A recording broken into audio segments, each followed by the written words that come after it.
Okay, start now. Okay, welcome everybody for our Idea Festival today. Thanks for joining us. It's a busy time. We were chatting with Pam ahead of time. It's been a brutal week. Everyone's working very hard, but there's a lot of opportunity coming our way.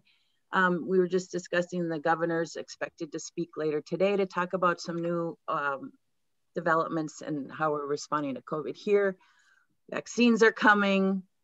We have a big federal investment. The American Rescue Act's been passed. There's a lot of opportunity coming. And as we all kind of get ready to figure out how to respond to that, I recognize that your time and attention is your most precious resource. So thank you very much for gifting that to us and to one another here this morning. So we're here for an idea forum. Today, the Blanton Foundation and IRRR are collaborating on our Arrowhead Intelligent Region initiative.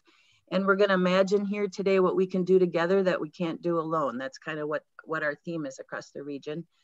We're gonna be hearing, we have 16 ideas that you folks have thrown into the hopper so far, prompted by the learning that we've done together. And we're gonna hear about those ideas here today. I mentioned that IRRR and Blanton are collaborating. I also want to call out thanks to the Northland Foundation, who's also contributing to the grant funds that we're going to be distributing through the work we're doing together. So this is kind of an inflection point here this morning, sort of I think of it as a metamorphosis in our work, where all of the benchmarking that we've done, the comparative analysis, the intelligent community framework concepts we've heard about, from Robert over the last several weeks. We've dug deeper into each of those 6 elements of the framework. Is going to pop out today out of our collective brains as cool things that we could do together. So that's what we're gonna hear about. We've tried to design this 2-hour container here to get airtime for all these ideas. So it's a little bit challenging. We have a smaller container of time than we have good ideas. So appreciate your grace as we hope everybody gets a chance to hear from one another about what those ideas are. Today is not the end. Of course, it's the part of the process. We're going to hear ideas today, and then over the next several weeks, our team will be here to help work with your teams to develop these ideas into project proposals. We'll hear more about the specifics, the details, the timeline at the end, but just want to plant in your brain the date of May 3rd, which is the application deadline we're looking for. And the only other kind of contextualized thing I'm going to say as we turn now to our kind of our idea fair is that people have asked, we're looking at maximum grant size requests of about $50,000. So no cash match requirement, but a in-kind match. The application's online today or will be soon next week, and Mary will tell us more about the details. So with that kind of context, I'd like to move into our marketplace of ideas, the centerpiece of our time together. And we've got 16 suggestions in the hopper so far. I wanna make clear that if your ideas are not in yet, it's not too late. There are a couple of people that brought ideas forward that aren't here to advocate for them today. So this is not a closed list, as they say in Russian, but we've got 16 so far for idea fairs. We're gonna have 2 rounds kind of divided up. People have a chance to pitch their ideas and then talk about them with a small group and then hear back. So we're gonna launch with that. I'm gonna turn it over to Mary, and she's gonna help us organize. She's gonna call out the half of the group that are gonna present for round 1. And each of the idea presenters will have a minute or 2 to kind of make your elevator pitch about your idea.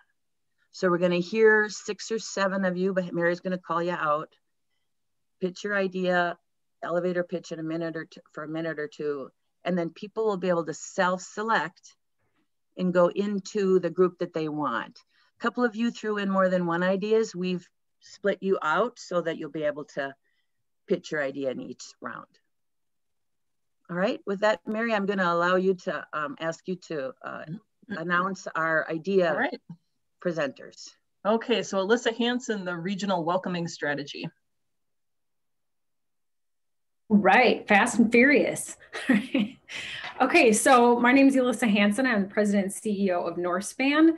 And one of the things we've been working on over the last couple of years is really trying to figure out how to pool resources and work with our foundational partners and other community partners, as well as a lot of stuff that we're finding out that's going on across the region to really get a regional welcoming strategy going. And the goal to getting it launching, which we are actually starting some of these meetings this next month, is to create an advisory committee that probably is 30 to 40 people. So it's not based on 5 people's ideas, but getting a regionally, geographically, demographically represented group of people that would then present a strategy. We do a lot of facilitation around goals and strategies. So being able to facilitate that group to come up with what that regional strategy could be. That includes things like creating a sustainable long-term strategy for welcoming in our region that may include identifying and increasing cultural fluency trainers and the capacity for that in our region, enhancing cultural fluency training opportunities, providing Black, Indigenous, people of color leadership and capacity building opportunities, and then figuring out how to advance, or what even they are, DEI policies across our region. Thanks, Alyssa. Vicky, do you want to go next? Sure. My name is Vicky Hegberg, and I am a small business consultant with Northland SBDC. We work one-on-one with small businesses throughout the 7 counties in northeastern Minnesota at no cost to help them with technical assistance. And the idea that our group proposed is what we have historically called tech audits, or technical assessments. And this can be done with marketing too, but I think we're focusing on the tech side for this. The concept is that a business can sign up to work with a SBDC consultant who specializes in technology adoption for small business and implementation, and get an overview of where that business could adopt new or additional technology to improve their business's efficiency or increase sales. One really tangible example might be a cafe who wants to implement a point of sale system or an inventory management system. The program would have a couple of parts. The first part is meeting with a consultant to get a recommendation brief report. The second part is to have grant funding available for that small business to tap into to cover a portion of that implementation cost. We know that a lot of small businesses can be really strapped and just aren't able to make a $2,000 investment in their business in one shot. And so the goal would be to provide some of that implementation funding to do that. A third optional phase could be providing additional training or support around making sure that that technology is being utilized to its fullest at that organization. I think that's it. Okay, thanks, Vicky. Sure. Ann Bradis, do you want to go next? The Children's Publishing Co-op? The Children's Publishing, yep, sure. I am Ann Bradis. I'm the head of the Minnesota Children's Press, and I'm presenting also for Teresa Kittredge. We're proposing together to create an Arrowhead Regional Children's Publishing Co-op. And I come to that from a background of having a nonprofit that helps kids write, illustrate, sell, and raise funds from their selling of their books to do community improvements. She comes to it through her leadership through 100 rural women, where she is focusing on developing leadership networks and trainings for rural women. She would like to extend that into creating a series of children and youth books emphasizing the achievements and the impact of rural women. So we thought we would collaborate together to create both physical hubs throughout the 7-county Arrowhead region, as well as online resources for trainings. And that way we believe that in this co-op model, we would help adults both reskill into 21st century digital media skills, and children to upskill, our rural children to upskill, so they create portfolios of digital books and media. And in the process, we engage and build positive community We write local histories, partnering with elders as resources. We create generative environments in which rural girls and women thrive. And we prepare all rural youth to have options, to feel their agency so they can choose where they succeed in the world. Is it local or can they go anywhere? Right now, I don't feel people in Grand Marais can go to Singapore. I believe with a project like this, they would understand the standards of global and often remote and collaborative work based on digital media skills. That's it. Thanks, Anne. Sure. Jason Barnett. Yeah, hi everybody. Jason Barnett. I'm one of the founding members of Smart North. And Smart North is a collaboration of people who came together around smart city technologies. We're very interested in working with and consulting small or cities across Minnesota about these emerging technologies. The project that I submitted was around smart street lighting. I'm not sure in the seminar that you guys watched that across the world, how cities are getting into some of these technologies through streetlights. It starts with LEDs that improve just the energy efficiency of cities, but smart street lighting can let a city operate a vertical platform to allow an entire different economy to move among the city. It can provide first responders the ability to make streetlights brighten whenever there is a call to a certain address. It can allow municipal Wi-Fi. It can help spread the adoption of 5G technologies. There's a whole range of ways that cities can take advantage of the more diverse and workforce where people are working from home, and how the trends say that's probably going to stay. At least a good part of the ability to work from home is something people want. Mm-hmm. And having these technologies emerge in cities across, especially rural Minnesota, to take advantage of people moving out of the cities because they can. And if the broadband is wide enough, they can actually take advantage of those things. So the project that I put in there is Smart North is very interested in consulting with and advising cities about these emerging technologies. That's basically it. Great, thanks. Let's move on to Sabina. Hey, good morning, everyone.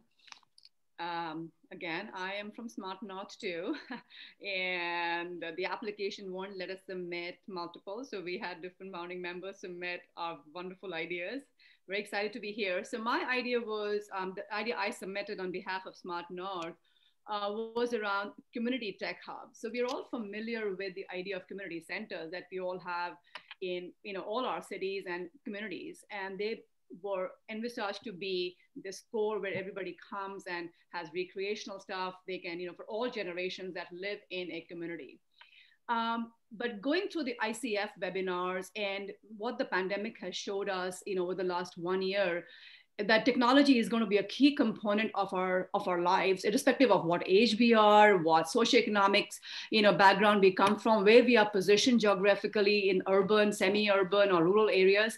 So the idea of community tech hubs is something that Smart North is proposing to urban, peri-urban, and rural communities. And we really feel that after the ICF webinars, very compelled that this could be a huge a step forward to bring the community together and enable the community to get access to technology. So the core idea is to drive socioeconomic transformation through tech and digital equity.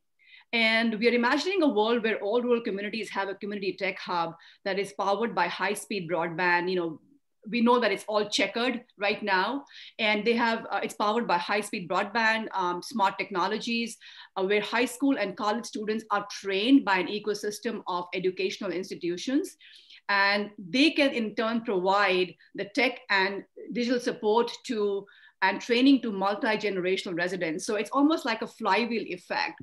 But these community tech hubs will be virtual as well as physical, and if I'm a resident or a small business in that area, then I can, I can come into this tech hub. I have access to not only the high-speed bandwidth, but I can also learn how to access healthcare. If I'm an elder person and I don't know how to do a video call-based healthcare call with my doctor, or if I'm a small business, back to some Vicky's point about how do I know what technology is the best? Should I use Apple or Google Suite, or so simple administrative technologies? Or if I'm online e-commerce, can I get Shopify skills? So it's an idea about how does a community tech hub support all the ecosystem of people, residents, small businesses, students, our youth, to really get on with the technology that is going to not only solve for their lives today, but position them well for the future. And we really see this as a partnership,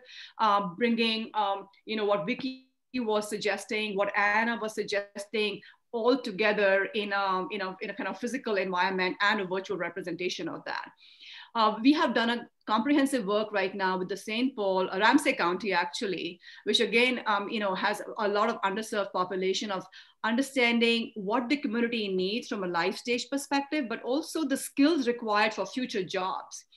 And we feel that there is a two-way traffic here. One, you ready the rural population and small businesses for a broader, marketplace of jobs and business outside, as well as attract people from cities who want to move to rural Minnesota, because now you have these enabling community tech hubs, which is, which could have a cafe like a Starbucks or whatever else that kind of brings them there. And they have the enablement of, hey, we can do our jobs as well from here. We can grow our business from here. The project aims to do a couple of different things. One is you want to create a framework and a business model for what a community tech hub could look like for a rural neighborhood or a community or a city. And secondly, identify an ecosystem of stakeholders and partners who will be required to support this. So we are thinking of the Minnesota community colleges, and other organizations. And the other, if the grant permits, or as a second phase, we would like to partner with one community and create, sorry, I'm done. And discuss. Yes. Be more opportunities to discuss. Thank you very much.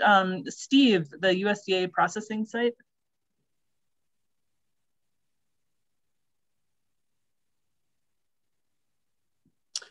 Yeah, this is not specifically dependent upon broadband, but it has a regional impact. It's something that came up 3 years ago out of the Recharge the Range initiative that was sponsored by the IRRB, and working with the agricultural community in our region.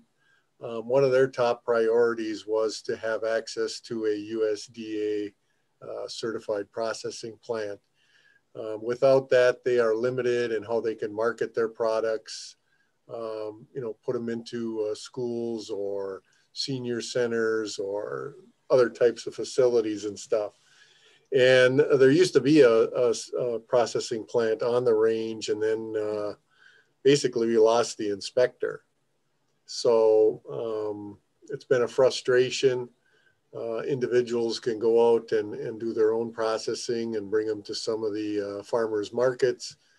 But if we could coordinate some resources and figure out how to get a certified processor or inspector up here on a regular basis, it would really enhance the opportunities for our small farmers, people that are raising cattle and pigs and chickens, etc. You could then see the development of a website for promotions, communications, advertising, etc. I know up in Bemidji, there's a local sausage maker. They lost their inspector.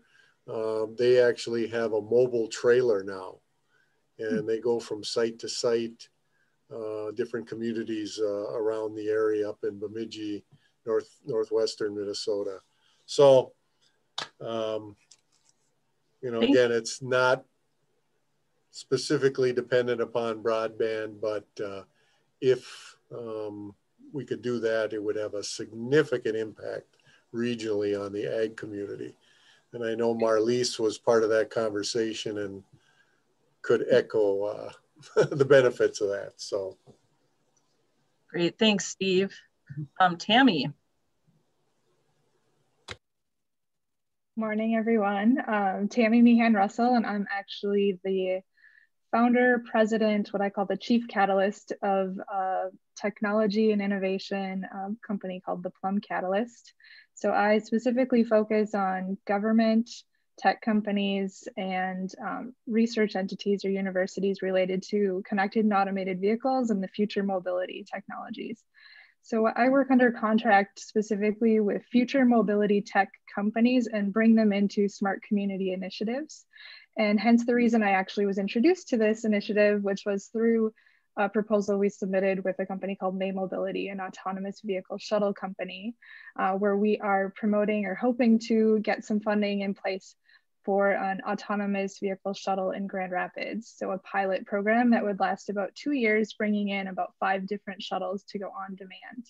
So I thought that could be a really interesting way we could leverage that program into what I'm calling the smart rural communities innovation ecosystem. And really what's interesting, just a few keynotes here, is a lot of the testing related to future mobility or specifically AV shuttle companies has been done in nice sunny climates.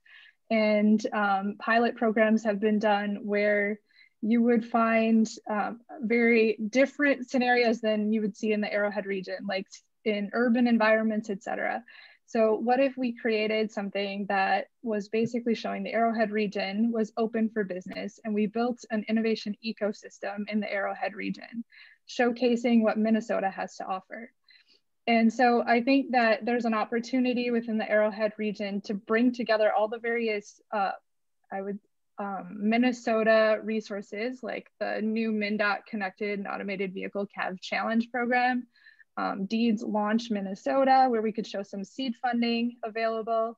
We could provide a landing zone even for some of the research that could go on in Minnesota. I don't know if you're aware, but major automotive companies go to Barnett, Minnesota for the automotive environmental testing area. So we could leverage that program, find out why they're doing that, bring together this ecosystem of partners to really facilitate some organic building. Yep, sorry. And that's it, that's all I'll say. So basically creating an environment for people to come together. Good, thank you. And we're gonna share all these ideas out with everyone after the fact also. So I just wanna have give everyone 20 minutes to go into the breakout rooms. Mary Wimmer does not appear to be here. Her project was Zoom retrofit for classrooms. Was anyone else representing that project today? I am. Oh, great. Yeah. I'm Marie Vilbrin. I'm the superintendent principal for the Floodwood School District. And I'm also part of the Education Innovation Partnership. It's a collaborative between area school districts in the Northeast part of our state. And the project, I'm sorry, I just got this yesterday, so I am not prepared to have conversations as deeply as I might because Mary wasn't able to attend. So I'm going to do my best to explain. So, of course, everybody's life has been impacted by COVID, and that is definitely the case with schools. And a couple of years ago, EIP wrote a grant, a RUS grant, and was able to, I think we had 80 DX80s. I can't remember how many we got, but many of them for all of the school districts. But the platform that the DX80 uses is WebEx, which is not student friendly. And it causes struggle with trying to schedule classes for students and things like that. And so Mary came up with the idea of maybe using Zoom instead of the WebEx, which would be easier to schedule. So students would have easier access to other classes. And so the cost to change out WebEx to the Zoom platform is really what we're looking for, so that students have an easier access to and more opportunities to take classes from other school districts. Great, thank you. That's the 8 projects that we're looking at for this round. You know, I see we have 8 rooms and 36 people. So if you get into a room and you're there and you feel like you want to move into another room, I think you might be able to, you can either come back and I'll help you move into the next room, or you might be able to self-select into the next room. So the way I have it set up is that you should be able to select your own room. If you can't, just hold tight and I will get you in the room that you want to be in. All right, so we're gonna go into the breakout rooms for 20 minutes now. You'll have a 30-second warning before you have to come back in here. I'm gonna open up the rooms now. Oh, and speakers, our project proposers, you do all have record permission if you'd like to record your session to your own computer. And you'll just have to self-select into your own room.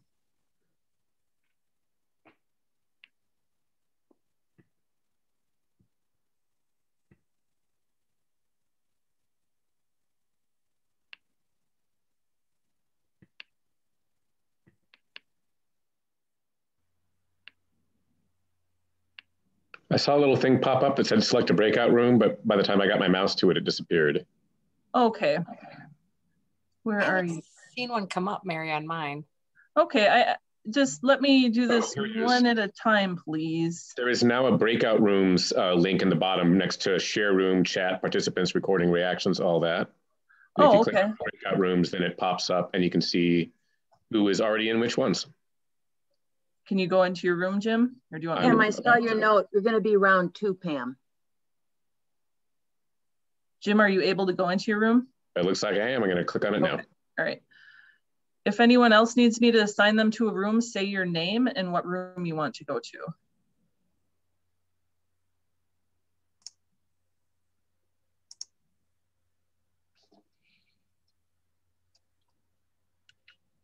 Mary, I don't even actually see the rooms in the email or the screen. So what was your room, Tamara?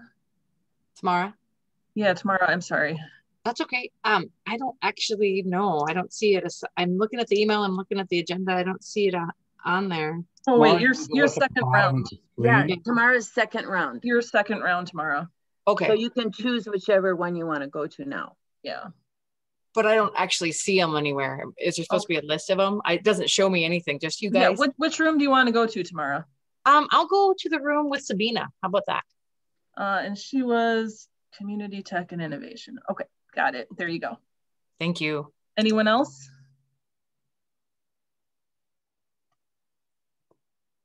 Myrna, was there a room you wanted to go to? And you're muted. I'm happy to help you navigate if you need it. Yeah, Tammy's, is that the mobility innovation ecosystem? Yes, I will send you there. Okay. Thank you.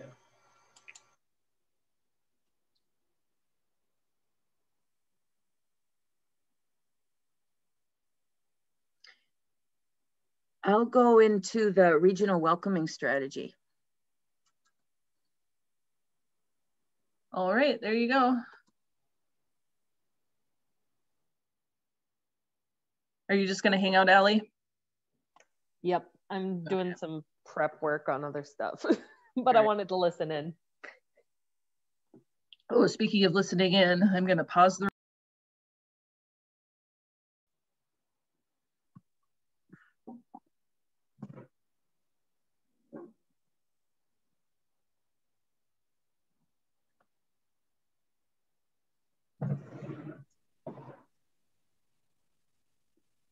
Okay, welcome back, everybody. People are coming back in.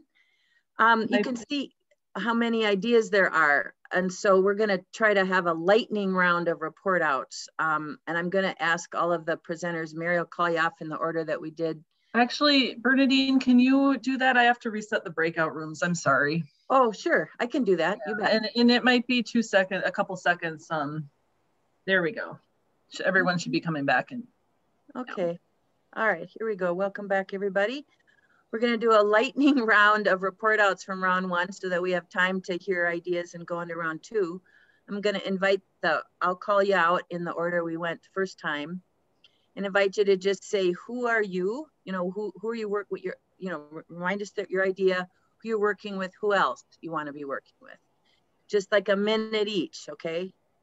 And as Mary said, we'll have, we've got all the descriptions and information to share so you can get a better sense of the content of these ideas. But we want to hear who you're talking to, who else do you want to talk to, and what's next for your group. And then we'll hear from our round 2 idea promoters. So let's start out with you, Alyssa, welcoming communities strategy. Yeah, so Alyssa Hansen again with Northspan, and the strategy is underway, just starting. And so we've got a small group of people that have been working to build, get together, start building out this advisory committee. So this conversation was so awesome, made us think of a few other people who are doing some similar work, especially our friends in workforce strategy at DEED and Extension. So pulling connections even that we already had back into the mix up here that we don't want to forget about in a way. So, you know, the next steps for us is we're starting to launch that advisory committee here in April, and then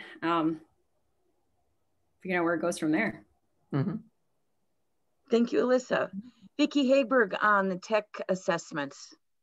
Yeah, we had some good conversation that I think needs to continue forward around how communities could kind of up the game and bring more implementation funding within their communities, because spreading 50,000 over our whole region would really limit what we could do. So it's about deciding on right sizing, how many small businesses we'd work with, narrowing in which communities, or if we're going to hit all 7 regions of northeastern Minnesota in this round. And then those strategies around bringing in additional implementation funding, possibly through our counties, and deciding on an equitable way to kind of get that out to businesses in our region. So we have some particular people that we're going to try to pull in to conversations around that. Thanks, Vicky. Ray, can you talk to us about Zoom retrofits for EIP? Yep.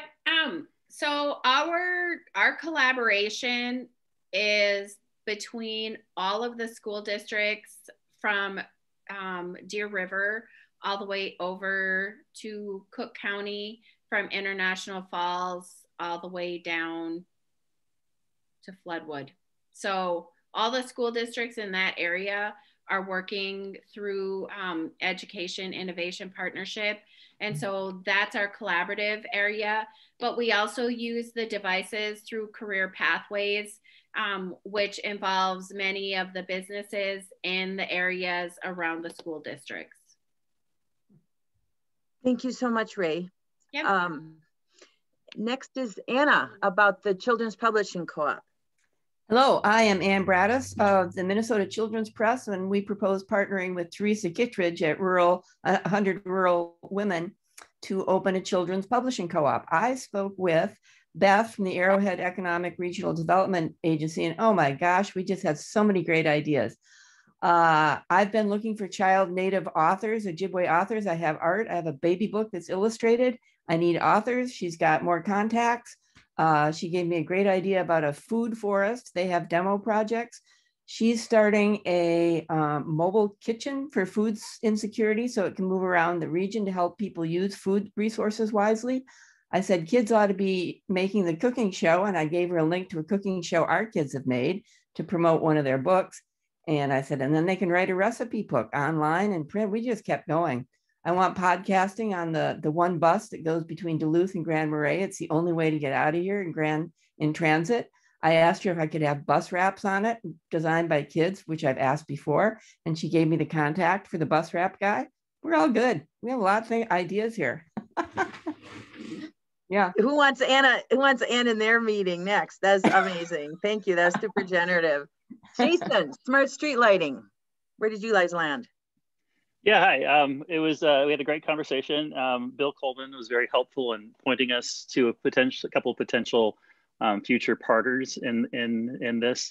The Northeast Service Co-op he mentioned, and then he mentioned Steve Georgie, who's maybe on this call. We should probably connect.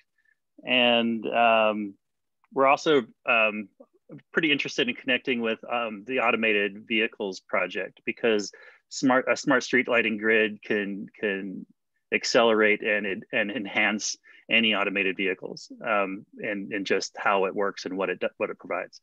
So in short, we had a really good conversation about learning where some of these communities are already active, what things are actually happening, and who's the best to connect with. So it was great. Glad to hear that. Good. Sabina on Community Tech Hubs.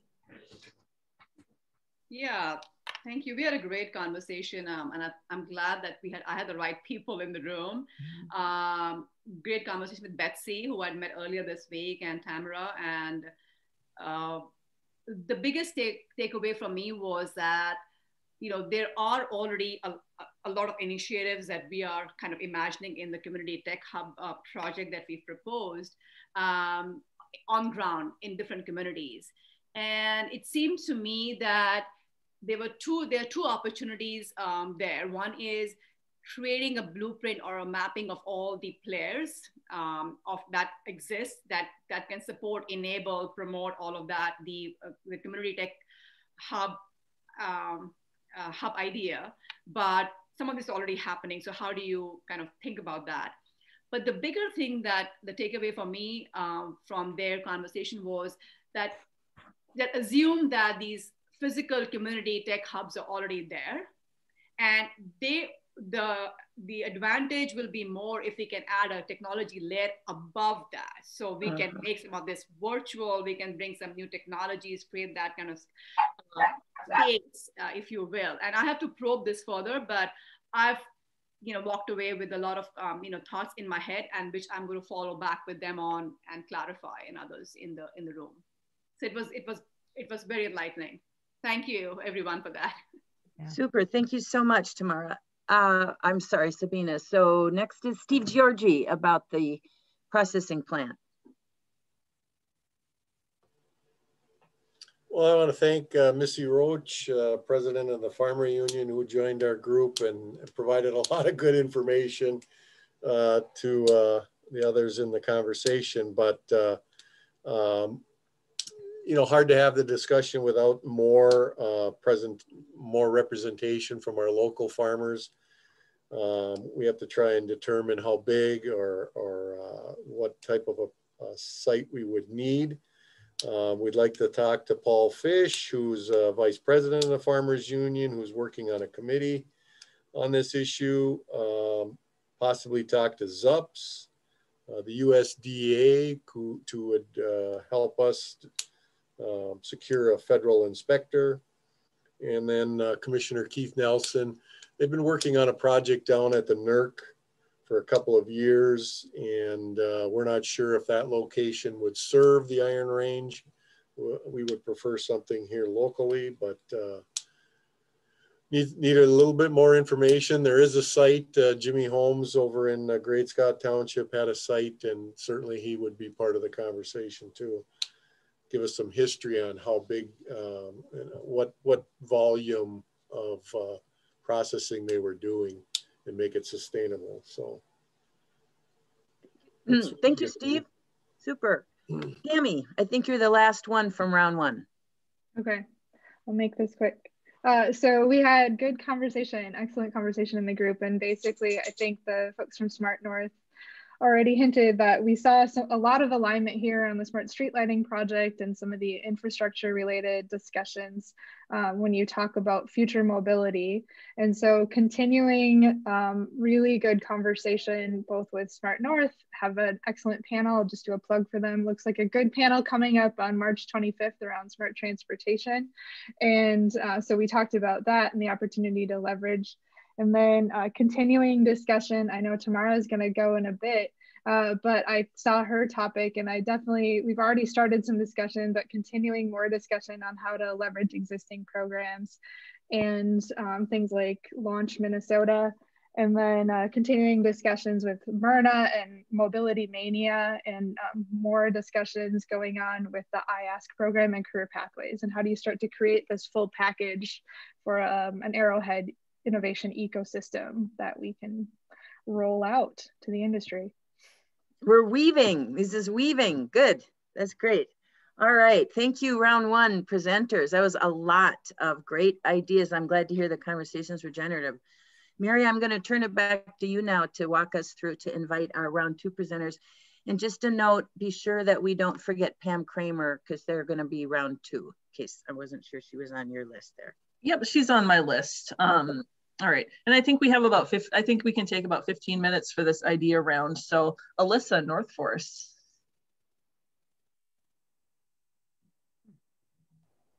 Sorry. Student Connect, Alyssa. I know. Unmute. Here we go. Okay, so specifically, many folks here might have heard of North Force. North Force has been around since 2013. This is adding a programming component to it called Student Connect.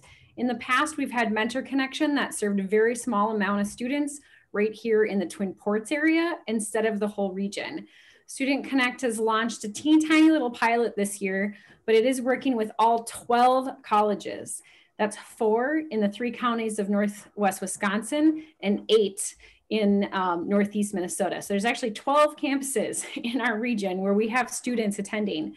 This is all being done via Zoom. And currently in this very first session, we're calling it as January through May, we're offering 8 sessions, 4 in which those students are learning some curriculum about personal branding, professional connections, social capital, and getting connected in their community with volunteer ideas, things like that. And then the other 4, they are connecting directly with employers in our region in a Zoom over lunch. Where that the employers are presenting on the type of jobs they're hiring, what they're looking for in their entry workforce. And then those students have the opportunity to have a conversation and ask questions about internships. You can't believe the cool things that students have come up with in those questions. We're just having our 3rd out of the 8 sessions here coming this week. And right now it's only focused on those college students. What we want to do is reach down into probably 8th or 9th through 12th grade in our high schools. And we've been working with some of our critical partners from Applied Learning Institute and our high schools to figure out if that's possible. And then also make it a lot bigger. We've got about 30 students engaged this year at a small little pilot, but because it's virtual, we could have 1,000 students involved and engaged and be connecting with those employers who want to hire them. Great, thank you. Let's move on to Tamara next. Hi, Tamara Lowney from Itasca Economic Development here in Itasca County. I'm excited to be here today to talk about Launch Minnesota. This is a statewide initiative that provides grants for regions as well as grants for individual entrepreneurs. And that program started last year. Unfortunately, last year, our region did not have a hub for Launch Minnesota. And what hubs are really there to do is to help facilitate, market, reach the entrepreneurs that are in our communities, help provide education, help gather resources, have host events, do a plethora of things to really lift up that entrepreneurial spirit and the culture for the entire region. And so we were left out last year. And so as a part of that, we came back and said, look, we really want to do this. There are some challenges finding the right organization because of capacity. So IADC stepped up and said, we will do this, but only with partners. And so thankfully, we have a plethora of partners. Many of them are on the call today, from the SBDC, Entrepreneur Fund, IRRR, lots and lots of partners that are here to help us facilitate the program and reach throughout our region. So our region includes many counties. It goes as far south as Aiken and Pine County, all the way up to Cooch and Cook County. We were just awarded this in January. We've had several meetings already to start setting up the strategy for it, but we continue to reach out to some of the counties that we don't typically have a lot of work with Pine County, for example. So we're looking for partnerships, and we continue to build those networks out into some of these other counties. But it's a really exciting opportunity. We were awarded $60,000 of the 75 that we requested. And those funds strictly are really poised towards marketing, building our brand as a region, building our outreach efforts up, and making sure we can provide those events. What we would like to do is get the funding from this program so we can continue to grow that program. We have already more needs that we know that we need in home base. We need a website, so we could use it for that. We need to do extensive marketing. Reaching entrepreneurs in our region is really challenging, especially high-tech entrepreneurs, and trying to convince them that this is a worthwhile effort. And then the last piece is that our region had no winners of grants in the state of Minnesota Launch Minnesota program last year. This is a little devastating to us because we know that there were people that were capable and really had great projects, but they were voted as not high tech enough. So we'd love to use a part of this funding coming from this program to have our own grant program, Shark Tank, if you will, where entrepreneurs can bring the ideas to the table, and we would have a grant that we'd be able to give to someone that might not qualify as high tech enough, but still is a wonderful project and really an entrepreneur here in our community. Thanks, Tamara. Let's move on to Steve Georgie again.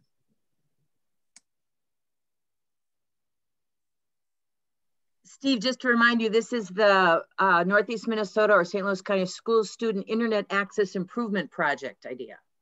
Yeah, so this is definitely related to our need for connectivity and broadband, especially with the pandemic and the schools going to hybrid distance learning. We've already done a pilot project with the St. Louis County School District that revealed that 80% of the students that attend those 5 campuses have less than a 25.3 connection. What we'd like to do now is go back in and get some fresh data, try and assimilate 10,000 speed tests, map those out, work with specific school districts to zero in and find out if we can actually develop a project for perhaps a wireless system to ensure that students would have a connection moving forward. Even if things return to a more sense of normalcy, I think, I don't know if Ray is still on, but superintendents will agree, distance learning is not going away. It's going to be a staple of the curriculums from here on in for parents and students to make that choice. So having a connection is critically important.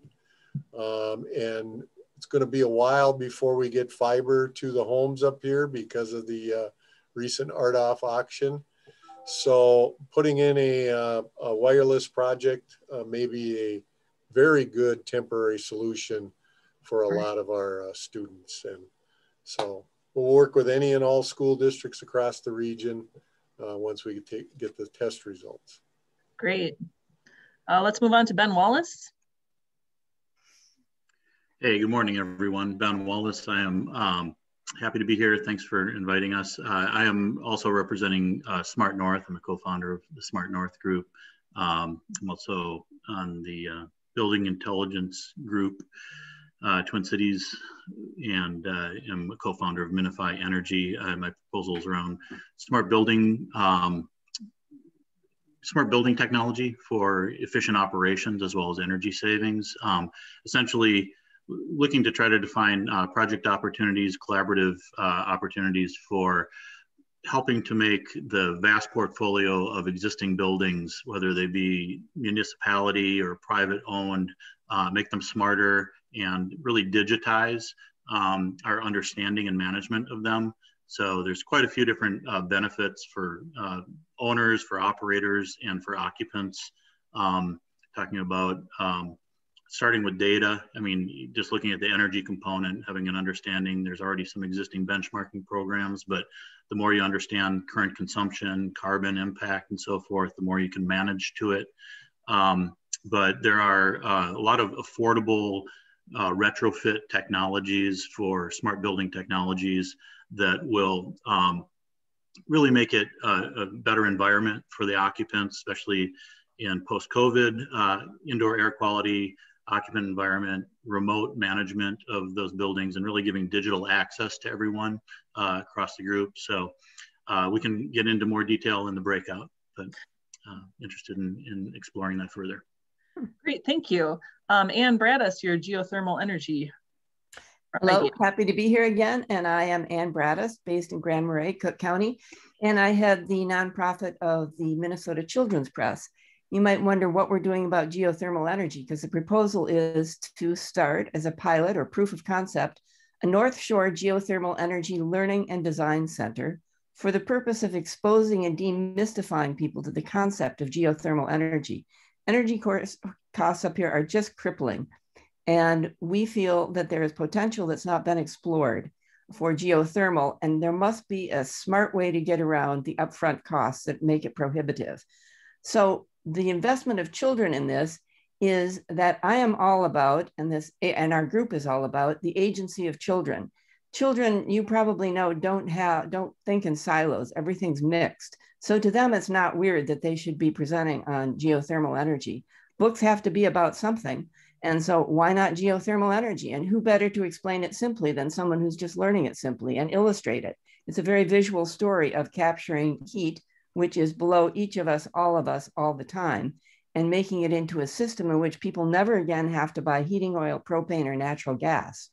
So we would love to be able to help grow a sustainable energy economy, teaming with the existing solar that's not well built out, but maybe there's a synergy we can leverage here. And that could be a driver of a new technology-based job economy here, revitalizing obviously our economic outlook that we need as tourism and fishing and lumber have all left us. We reduce the cost of living so more people can live here. And most of all, we reduce environmental impact of energy, which children totally believe in. And that's why it should be their book. It's their future. The scope is Cook, Lake, and St. Louis County that have the same challenging bedrock geology. It's hard to drill here. Sure is. Thank you. Jim Yount. All right. Can you hear me? Yeah. My camera died on my laptop, so I'm doing this over my phone while looking at my laptop screen. So what I'm interested in advocating and exploring with you guys is a community-based social media platform. It's actually modeled off of the Front Porch Forum based in Vermont, which started about 20 years ago, older than Facebook. And it has been wildly successful. It covers about 3/5 of the household in Vermont. And it's been an invaluable source of local communication. It facilitates neighbors helping meet each other's needs, whether it's little needs or regional disasters. And it provides a platform to help identify and solve problems locally. It's the modern tech-assisted version of what keeps communities cohesive and resilient. And it avoids a lot of the problems of the social media platforms that are better known, primarily through a variety of things, including accountability, where they have everyone use their real name and their real address, and there's moderators for everything that anyone wants to post. There are clear standards. You're not allowed to do any kind of personal attacks or anything of the sort.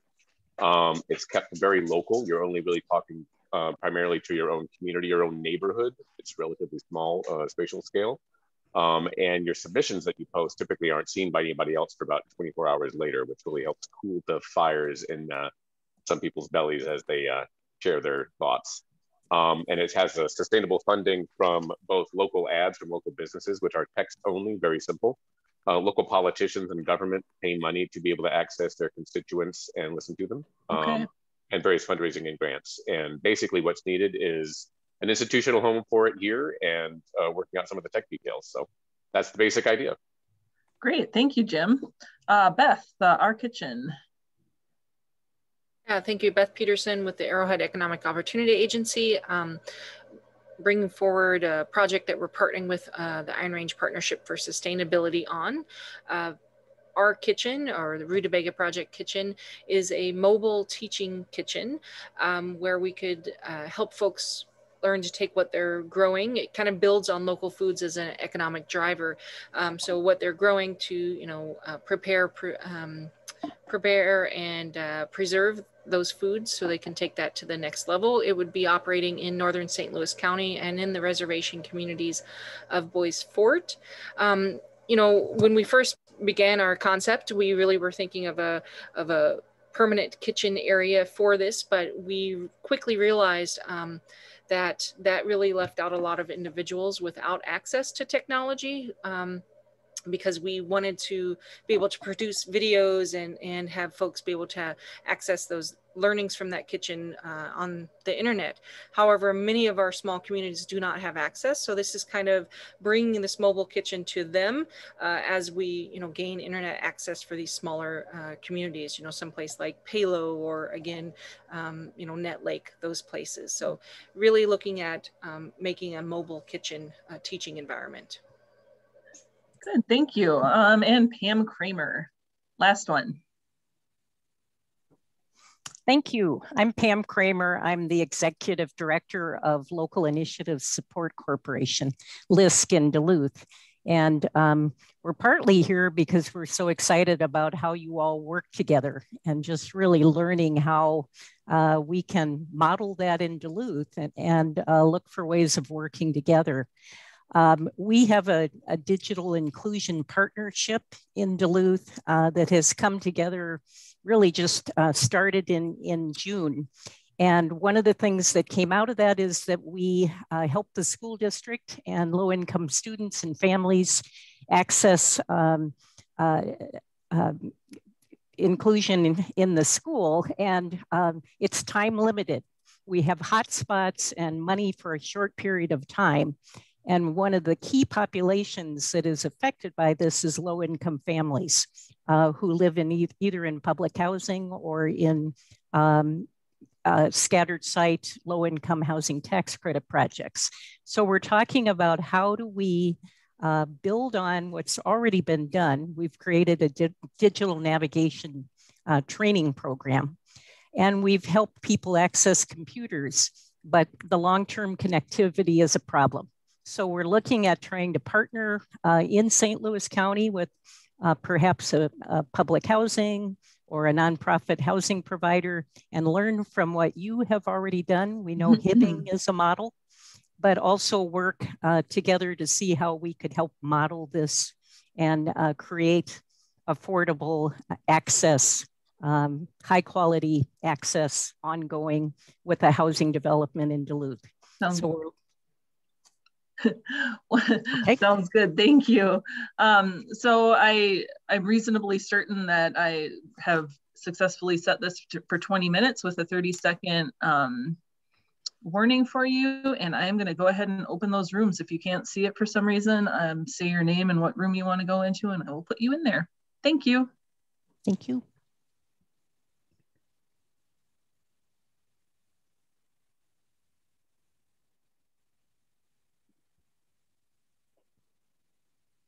Mary, nothing came up for me again. I don't know why. Okay. I'm a problem child, sorry. It's all right, it happens. I'm not seeing it either. That's okay. Breakout room. Oh, there we go. All right, and Tammy, you were the 218 one, right? Launch Minnesota, yeah. Yes. Yeah. Okay. Thank you. Mary, could you get me in Ben's? Yes, Ben is Smart Buildings. All right, Myrna.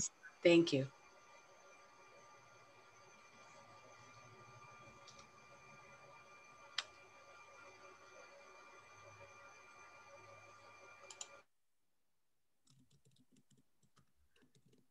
Sure, there's more for Bonies. I don't know. There's just a lot. It's a lot. The answer is there's a lot, and I'll try to brainstorm a few in. Well, I have just resumed the recording, Bernadine. I love the laughter, Vicky. Thanks. That's good. Good energy. Well, I was in an awesome conversation. I'm sure you guys were too. Let's, Mary, why don't you go ahead if you've got the list and just do our quick report outs here by a group. Sure, Alyssa. All right, so Carson joined me and we had a really awesome conversation about this program. And I think what we both came to realize in the work he does and what I do is that the demand is like unlimited, and we're actually having a really hard time meeting the demand from the employer side who wants to connect with students. So just like, how do we frame that up and how do we make more opportunities in this little kind of pre-pilot that we've been doing? We had about 40 employers that wanted to be part, and I only had room for like 16. And so how do we take that into consideration, that there are so many employers that want to participate and get connected to students in this next phase. Great, thank you. Tamara. I just put my email in the chat box. We had a great discussion. There was several people in our group, and it was really exciting. I had a page full of notes here of great ideas from those folks, and I'd love to connect with you further and think about those ideas to reach entrepreneurs and kind of grow our scope as we think about how we can be successful in this program. I just am a firm believer in that we are not doing this alone. This is a regional project, and we need all the insights and thoughts we have to make this really successful. So thanks for that, everybody. And thanks for all the wonderful ideas today. Well, good. I'm glad you found it valuable. Steve Georgie.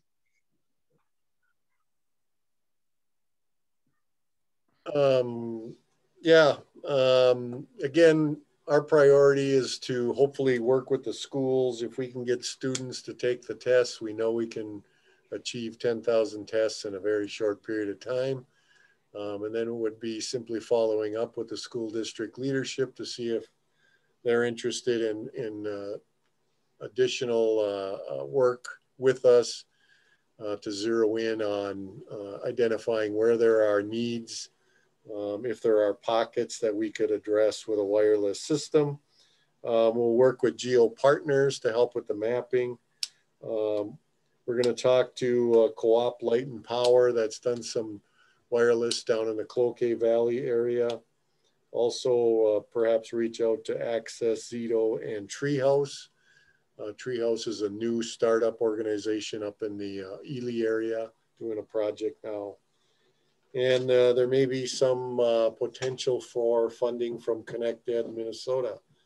So you're talking to Bernadine, but we think it's a very worthwhile project that could serve some real benefits for students and families going forward. Good, thanks, Steve. Ben Wallace. Hey, we talked about the smart building piece. Myrna was a big contributor. In many ways, we talked about some of the autonomous vehicle initiatives in Grand Rapids, as well as local challenges for mobility and access. We transition that into the building environment. We talked about, the aging population having challenges in terms of access, and I think that's true of our aging population of buildings as well. We talked about engaging youth in education and career opportunities.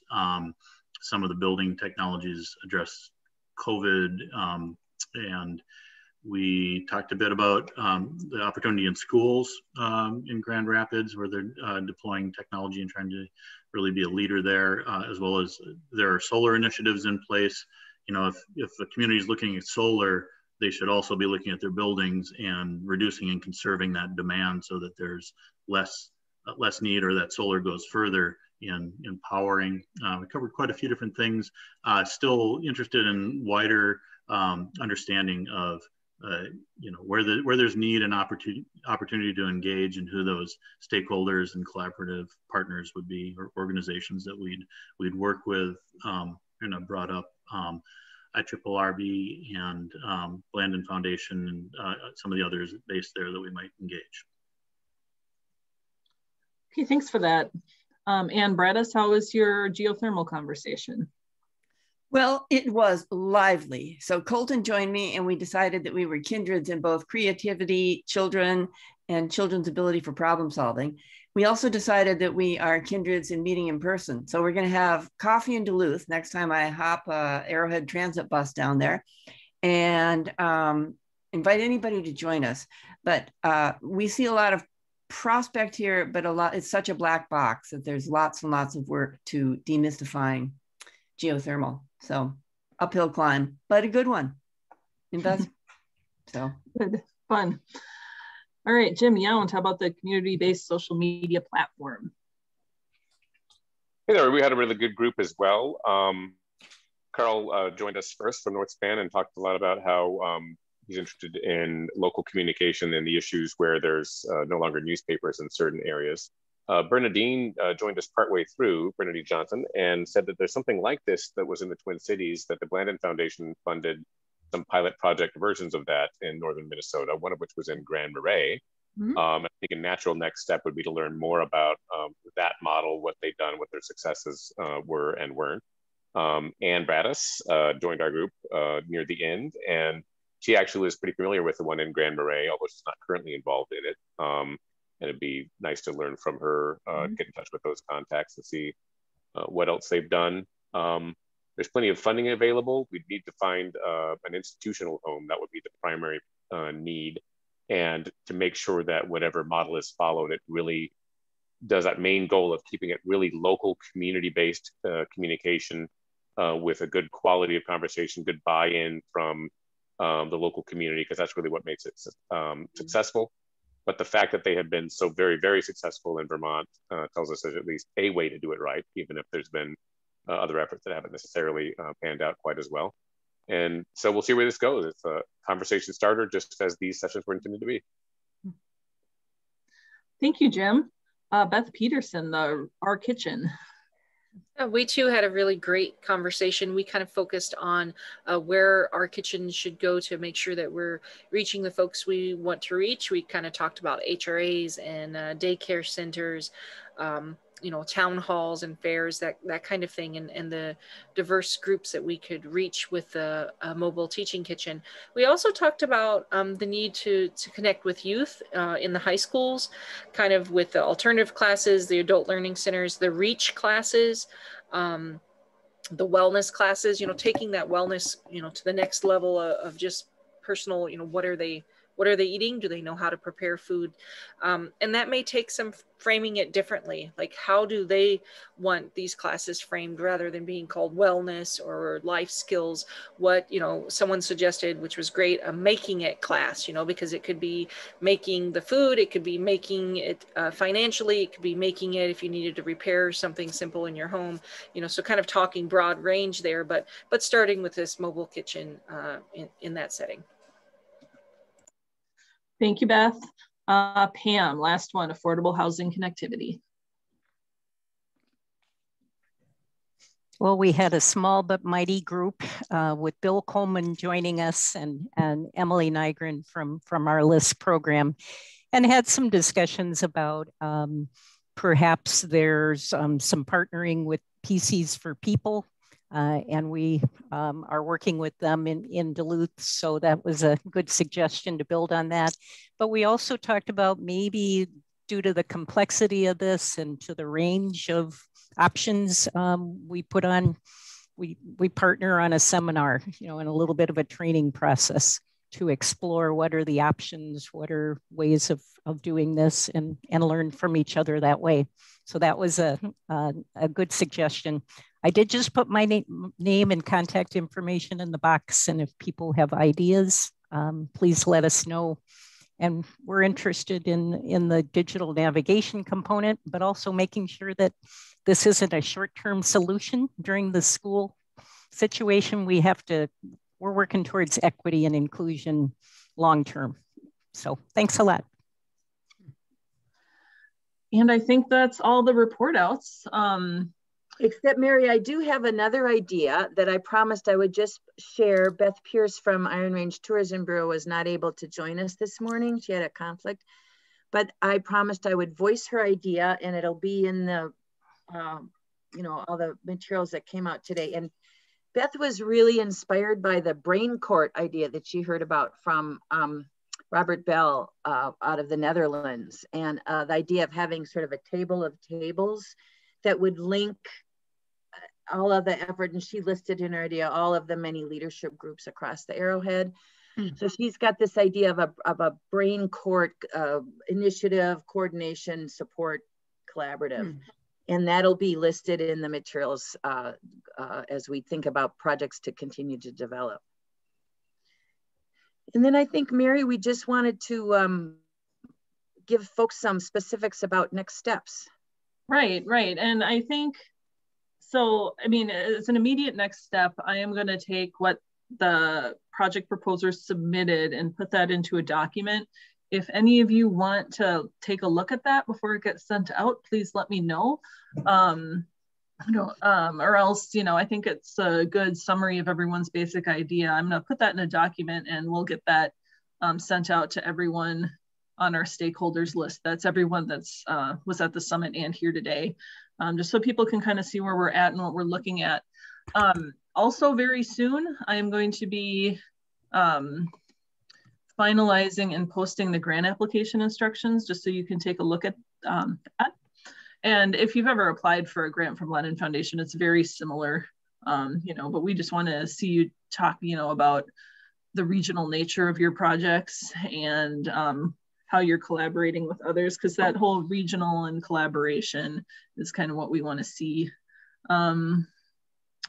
Also, I just wanted to point out that, you know, some of our dollars are restricted as far, especially Lennon Foundation money and IRRR money. You know, Lennon Foundation money can't be used to benefit Duluth. We do have some other funding. We have $50,000 from Northland Foundation that of course can be used for Duluth. So, you know, we just want to make sure that you know that your projects, you know, please, you know, let us know how, try to design your projects in such a way that you'll be able to track whether the money is spent in Duluth metro area or rural, or, you know, whether you're in the taconite assistance area or not. I know that could be kind of tricky, but we think we'll be able to make it work. We'll be able to help you make that work.